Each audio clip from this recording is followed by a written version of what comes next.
హైదరాబాద్లో ఇందిరమ్మ ఇళ్ల కోసం ఎదురుచూస్తున్న ప్రజలకు తెలంగాణ సర్కార్ శుభవార్త అందించింది. ఇన్నర్ రింగ్ రోడ్ ప్రాంతంలో 1,00,000 ఇందిరమ్మ ఇళ్లు నిర్మిస్తున్నట్లు గృహ నిర్మాణ శాఖ మంత్రి పొంగులేటి శ్రీనివాసరెడ్డి స్పష్టతిచ్చారు. నగరంలో ఉన్నతాధికారులతో సమీక్షా సమావేశం నిర్వహించిన ఆయన అనంతరం మీడియాతో మాట్లాడారు. ఈ సందర్భంగా నగరంలో ఇందిరమ్మ ఇళ్ల నిర్మాణంపై అప్డేట్ ఇచ్చారు. Greater Hyderabad municipal corporation, Cyberabad municipal corporation, Malkajgiri municipal corporation పరిధిలో 1,00,000 ఇందిరమ్మ ఇళ్లకు ప్రభుత్వం గ్రీన్ సిగ్నల్ ఇచ్చిందని తెలిపారు. వీటి నిర్మాణానికి అవసరమైన స్థల సేకరణ ప్రక్రియ మరో 2-3 రోజుల్లోనే ముగియనుందని తెలిపారు.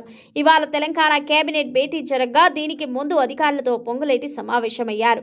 నగర పరిధిలో మొత్తం 19 నియోజకవర్గాలున్నాయి. ఈ నియోజకవర్గాల్లో తొలుత పైలట్ ప్రాజెక్టు కింద ఇందిరమ్మ ఇళ్ల నిర్మాణం ప్రారంభించినట్లు పొంగులేటి స్పష్టం చేశారు. తొలి దశలో ప్రతి నియోజకవర్గంలో 500 నుంచి 1000 ఇళ్ల చొప్పున నిర్మించనున్నట్లు తెలిపారు.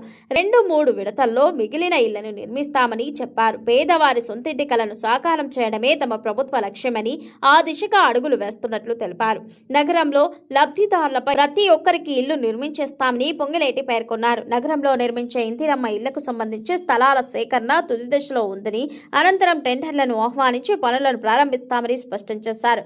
ప్రతి పేద కుటుంబానికి ఇల్లు అనే నినాదం లక్ష్యంతో నిజాయితీగా తమ ప్రభుత్వం ముందుకు సాగుతోందంటూ స్పష్టం చేశారు.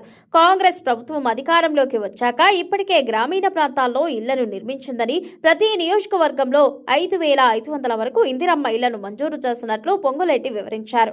పట్టణ ప్రాంతాలతో పాటు హైదరాబాద్లో ఎకరా భూమి 100 కోట్ల నుంచి 200 కోట్ల వరకు పలుకుతోందని, అయినా సరే పేదల కోసం విలువైన ప్రాంతాల్లో ఇల్లు నిర్మించి వారి పేరిట పట్టాలు ఇస్తామని మంత్రి తెలిపారు. అయితే నగరంలోని పేదలు ఇందిరమ్మ ఇళ్ల కోసం ఎప్పటి నుంచో ఎదురు చూస్తున్నారు.